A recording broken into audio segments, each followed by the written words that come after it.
ஐயா சட்டத்துறை அமைச்சர், திமுகவில் என்ன நடக்குதுன்னு தமிழ்நாட்டு மக்களுக்கு அனைவரும் நன்றாக தெரியும். உங்கள் கட்சியின் போல் பூட்டி வைத்து ரகசியம் சனிக்கிழமை தோறும் திறக்கும் கட்சி ஆஃபீஸில், எங்கள் கட்சி ஆஃபீஸு, எங்கள் கட்சி அலுவலகம், சட்டத்துறை அமைச்சராக இருந்து கொண்டு இந்த வேலையெல்லாம் பார்க்காதீங்க.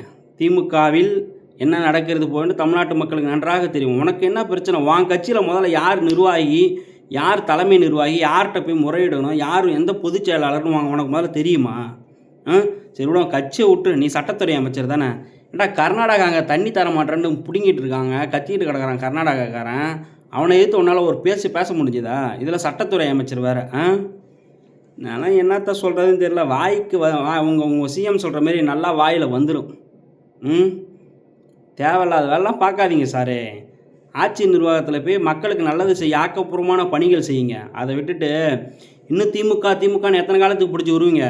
மோடி ஆட்சிக்கு வந்தார். மோடி ஆட்சிக்கு வந்தோடனே இன்றைக்கி வரையும் நேரு தான் செஞ்சுட்டு போயிட்டார், இந்திரா காந்தி செஞ்சுட்டு போயிட்டாங்கன்னு சொல்கிறாங்க. அந்த பாஷையில் தமிழ்நாட்டில் நீங்கள் அரசியல் பண்ணுவது பலிக்காது. மக்கள் விழித்து கொள்வார்கள். சட்டத்துறை அமைச்சராக இருந்து கொண்டு சட்டப்பணிகளை செய்ய முற்படுங்கள். கர்நாடகா நம்மளுக்கு நீர் தர மறுக்கிறதா? அதற்கு சட்டப்பூர்வமான வழிகள் ஏதாவது இருந்தால் செய்யுங்க. அதை விட்டுட்டு பொய்களை பேசிக்கொண்டு மக்களிடம் அம்பலப்பட்டு நிற்காதீர்கள். அசிங்கப்பட்டு தான் போவீர்கள்.